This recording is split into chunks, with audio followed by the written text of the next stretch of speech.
Hey guys, welcome back to my channel. If you're new, hi, my name is Haley. I'm a cashless budgeter, recent graduate, and caregiver who's working in a relationship with finances as well as working towards financial freedom. If that's something you're interested in watching, please leave a like, comment, subscribe down below, and let's get into this video. Hey y'all, so we are going to be budgeting out my last full-time check of March. By the time you're seeing this, the poll would have closed at this point. But just as a side note, the $10 for my impulse intervention post, I did go with, and at the time of recording, the winning vote was to split the $10 between my future home envelope and my emergency fund envelope. You will not see that in this video, but that'll happen off camera. So just as a note before I forget to say something about it, we are going to go ahead and budget out the rest of my check. So for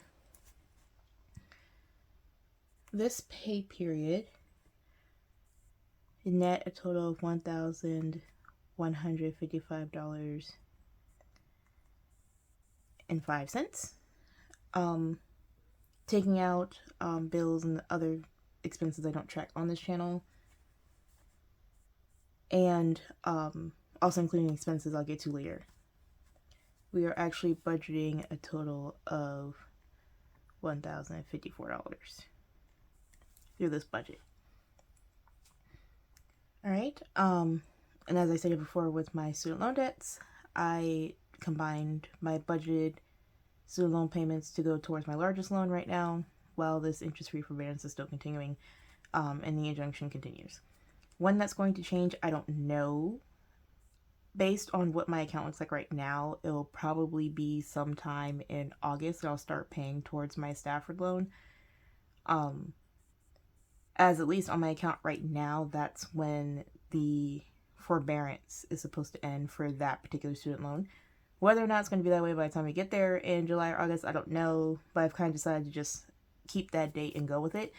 So my repayment for my Stafford loan officially start as of right now in September, but I'll start paying on it in August on forward. And you'll see these separated back out at that point. Alright, so I did make $735 in total go towards my Direct Plus loan. $500 went from this check. Okay, tithes. Taking the 10% from up here, did send an additional $20 from what I budgeted for the month. Households on my first check, I stayed the same. My personal bill stayed the same. Insurance thus far has stayed the same. And you will hear my neighbor's hound probably this entire video. That has not gone up yet, and I don't have a reassessment until August, so we'll see. Cross fingers that it stays that way. Alright, so for my variable and automatic savings withdrawals, I do have my buffer bucks is now $20 monthly. My Roth IRA is $25 monthly. Future home down payment gets $5 weekly, so in total it received $25. And future funds gets $2 weekly, which it received a total of $10. I love how she starts as soon as I'm about to record videos. I've stopped and started, that's why I'm just pushing through it at this point. It's like every time I start, this might be like a blinking sign outside that I can't see that just tells her to start howling. Love her though, she's really cute. Anyway, impulse intervention, the monthly total for March is $15.10.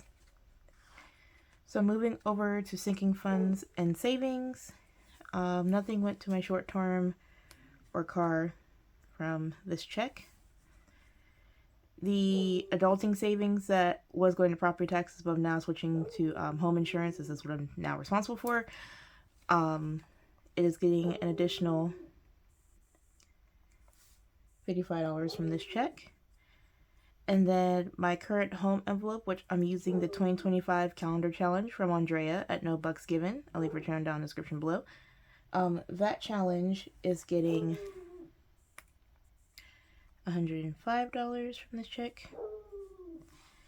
And moving down to long-term savings, I'm trying so hard not to laugh while she's howling because she's just adorable and I can't unsee it. Anyway, there was no emergency fund stuffing from this check. And future home challenges received a total of $80.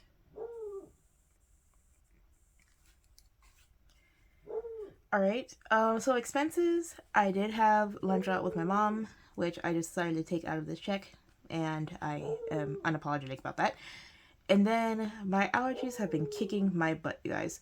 So I had to go and buy some extra strength eye drops because my face was just swelling and puffy all the time, and the pollen just kept getting worse. Even after it rained, it just came back as if it never left. So that was kind of an unexpected CVS run at that point, but that's fine. It's necessary. And again, I just decided to take it out of the check instead of taking it out of my sinking funds, even though I do have it in my sinking funds to do it. Hold on one second, guys. Sorry about that, guys. There was an unidentified person that was going down the street, and none of the dogs in the barking brigade that is in my neighborhood appreciate that very much, and they let it be known. Anyway, as I was saying, there are times where I just take these out of my sinking funds instead of taking it out of my check, but just lining up with the timing, I just decided to take it out of my check instead.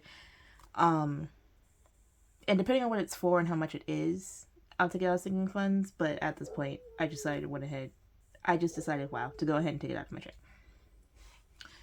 Alright, and savings rate for this check. Again, we had it to $11.55. We're just going to leave off the change. So we had an overall total of $240 go towards savings from this check, which is a total of 20.78% of my check.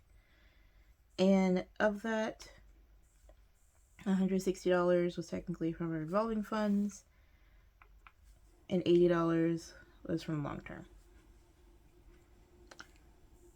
Alright, well, that is short, sweet, simple, straight to the point.